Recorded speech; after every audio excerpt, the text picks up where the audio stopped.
అత్తమ్మా నేను మా పుట్టింటికి వెళ్ళిపోదామనుకుంటున్నాను. ఏమొచ్చింది ఇంత లోపల? ఏమొచ్చింది ఏంటి అత్తమ్మా? మీరు 2 వంటలు చేసినా కూడా నేను ఏదో ఒకటనే చేస్తున్నాను కదా అత్తమ్మా. ఏ నాడని అది బాగుంది, ఉప్పు ఎక్కువైంది, కారం తక్కువైంది, లేదా ఆ పొడి బాగుంది, ఈ పొడి బాగుంది ఏమైనా అన్నారు మీరు అసలు? అంటే నాకు వంటలు వచ్చాయనుకోవాలా రాలేదనుకోవాలా? నీకు ఒకటి చెప్పనా? చెప్పండి. చిన్నపిల్లల్ని మేము అతిగా పొగడకూడదు, ఆయిడ్ చేయడం. తర్వాత నువ్వు చేసిన ఎన్ని వేసు తింటున్నాను అంటే బాగుందనే కదా అర్థం.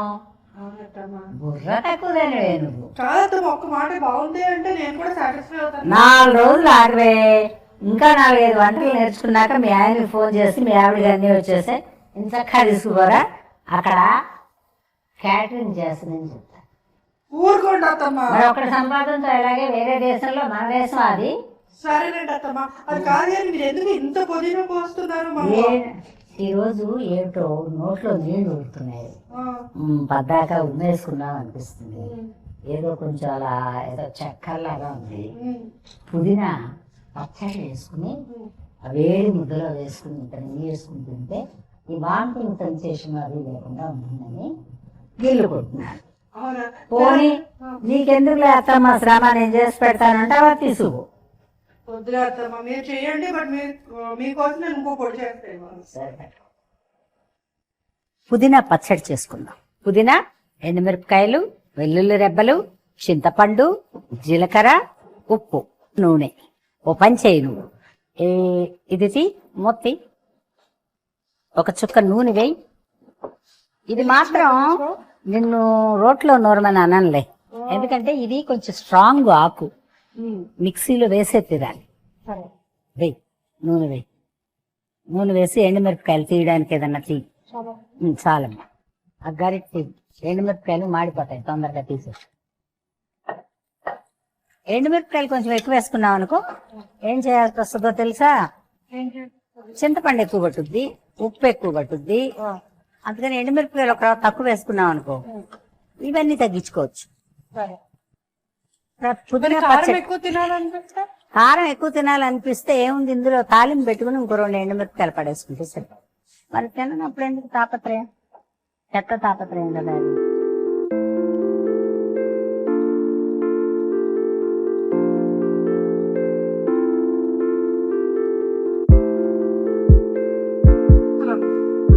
ఎలా ఉంటది నీకు ఒకటే లెక్క. ఎండుమిరపకాయలు వేసి చేసిన ఏ పచ్చడైనా ఒక 3 రోజులైనా మినిమం ఉంటుంది. ఇప్పుడు ఎందుకంటే పాత కాలంలో అంటే ఫ్రిడ్జ్లు లేవు కాబట్టి, బయట పెట్టేవాళ్ళు కాబట్టి ఒకలాగా ఉండేది. ఇప్పుడు అలా లేదు కదా. స్టీల్లో బౌల్లో పెట్టామనుకో ఐస్ గడ్డగట్టేస్తుంది. ఇది అక్కడ పెట్టు, నాకు అడ్డం లేకుండా. ఇప్పుడు ఏం చేస్తానంటే కొంచెం చింతపండు నీళ్ళల్లో నానబెడతా, ఎందుకంటే పచ్చడి తిప్పేటప్పుడు ఎలాగో చుక్క నీళ్లు వేయాలి కదా. అందుకని అది కొంచెం ఎంత ఉందో చూస్తాను. సరిపోదు.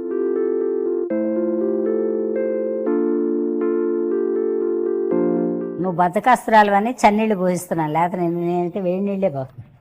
నీళ్లు కాగబెట్టి అక్కడ పెట్టుకుని. కానీ అత్తమ్మ మనం ఇలాగా గుజ్జులో చేసే పలుపు పడేస్తాం కదా, అలా కాకుండా బాగా ఉడికించుకొని మిక్సీ పెట్టేసుకుంటే బాగుండదు. అదొకలాంటి వాసన వస్తుంది. ఏం వేస్తున్నాం? ఎండుమిరపకాయల్లో ఎల్లుల్లిపాయలు వేసా, ఇదిగో జీలకర్ర వేసా.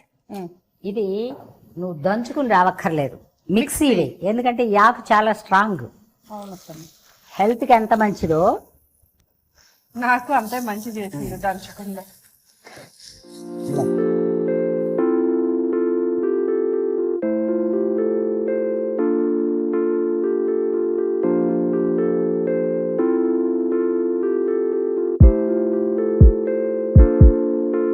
చపాతీ చేసుకునేటప్పుడు ఇంత పచ్చడి తీసి దాంట్లో ఇలా సర్దేసి చపాతీని చేస్తే ఇంకేం నంచుకునే పని లేకుండా తినేయచ్చు. ఆరోగ్యానికి మంచిది, వేస్ట్ అవ్వకుండానే ఉంటుంది. ఇవాళ రేపు ఖరీదులు అన్ని మండిపోతున్న రోజుల్లో చూసే చేసుకోవాలి, మగ పిల్లలైనా ఆడపిల్లలైనా ఎవరైనా. ఏమంటావు? ఆకుకూరలు కూడా రేట్లు ఎక్కువైపోయాయి. రేట్లే మరి, నీళ్ళేవి ఎండలు కదా. ఇక చూసావా, మరీ మాడనివ్వకూడదు, మరీ వేగకుండాను ఉండకూడదు. ఆ పచ్చదనం పోకుండా ఉండేలాగా సన్న సగ మీద వేపుకోవాలన్నమాట. వేపుకుని ఇది తాలింపు పెట్టకుండా కూడా తినచ్చు. ఏంటి అత్తమ్మ తాలింపు అంటుంది అనుకుంటారు. కాకపోతే ఏంటంటే ఒక రోజు అరరోజు ఒకవేళ నెల ఉన్న పాడవకుండా ఉంటాను. ఇంత నూనె కాలబెట్టి 2 కరివేపాకు రెబ్బలు 2 ఆవా గింజలు వేసేసి తాలింపులో పడేసి కొంచెంసేపు అలా అని తీసేస్తే ఈ పచ్చినీళ్ళు వేస్తాం కదా, బూజు రాకుండా ఉంటుంది. అర్థమైందమ్మా? ఇది ఇంకొక రోజు కేవలం స్నాక్ లో తినే పచ్చడిలాగా చూపిస్తా. ఈ చింతపండు వేయాలి, పెట్టుకో. ఉప్పు పట్టుకెళ్ళి మరి. ఉప్పు వచ్చాక మీరు ఏంటత్తమ్మా? అంటే నేను ఎక్కువ వేసాను అనుకోండి, మళ్ళీ నన్ను తిడతారు మీరు. సరే ఇప్పుడే వేసేస్తాను, ఎందుకు నీతో తలకాయ నొప్పి. ఇది చాలకపోతే అప్పుడు వేసుకోవచ్చు, సరే. ఎక్కువైతే ఎలాగో తీయలేను. కానీ అది వేసి ఆ మిక్సీలో వేసి ఆ గిన్నె పట్టరా, ఇస్తాను. లేకపోతే అన్ని ఒకసారి పడేస్తా.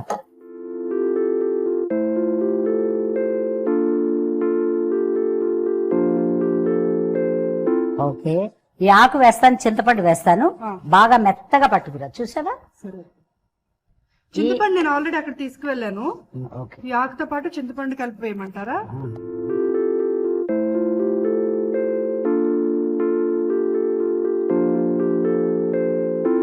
ఆ చింతపండు కూడా వేసేసి మెత్తగా పట్టుకొచ్చి. సరే. చల్,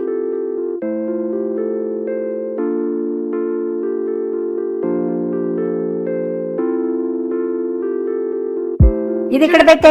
సూపర్ గా చేసుకొచ్చావు. కొంచెం నూనె తాలింపు కోసం అత్తమ్మా. ఊరికే గమగమ అని వాసన వస్తుందని, అదేం కొంపలంటుందని కొంచెం వేయి. Okay, good. అత్తమ్మా, ఈ తాలింపులో ఇంగు వేస్తే బాగుంటదంట కదా. దీనికి అన్నిటికీ ఇంగు వేస్తారా? అన్నిటికీ వేయరు. తెలియదు కదా అత్తమ్మా, అందుకే అడుగు. పుదీనాకి ఇంగుకి ఎలా సరిపడుతుంది? బిర్యానీలో వేసుకునే ఆకుకి ఇంగు వేస్తావా నువ్వు? ఇంగు ఎందుకంటే వెల్లుల్లిపాయ తినకుండా ఉండేవాళ్ళు ఇంగు వేసుకోవాలి. నూనె కాలిందా? ఊరికే 2 షోక్ కోసం వేయడమే. ఈ ఆవాల గింజలు కాలం.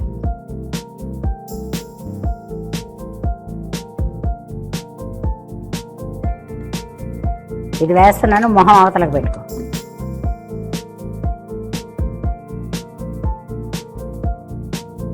అలాగే పచ్చడి తీసి దాంట్లో వేస్తావా?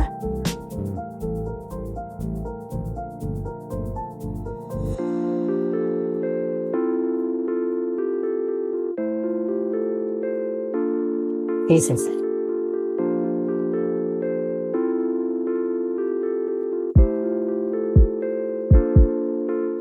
ఈరోజు కాస్త నెయ్యి వేసుకుని బాగా వేడి వేడి అన్నంలో తినాలి. తీసేయమంటారా? తీసేయాలి.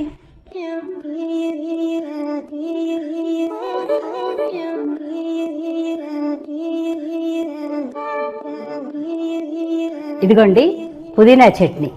వెరీ సింపుల్గా చేసుకోవచ్చు. కొంచెం నూనె వేసి ఒక 5-6 ఎండుమిరపకాయలు పడేసి, ఒక కట్ట మన ఇంట్లో మిగిలిపోయినా కూడా పచ్చడి చేసుకుంటే 3కి వస్తుంది అనమాట.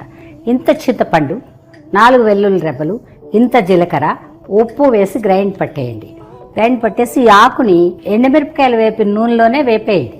వేపి తీసేసి అది కూడా వేసి, ఏం లేదండి మీరు అసలు కష్టపడక్కర్లా. చూసారా మా కోడలు రోలు కూడా ముట్టుకోలే, మిక్సీలో వేసేసారంటే 2 మినిట్స్లో అయిపోతుంది. చాలా హెల్తీగా ఉంటుంది. పుదీనా చట్నీ రెడీ.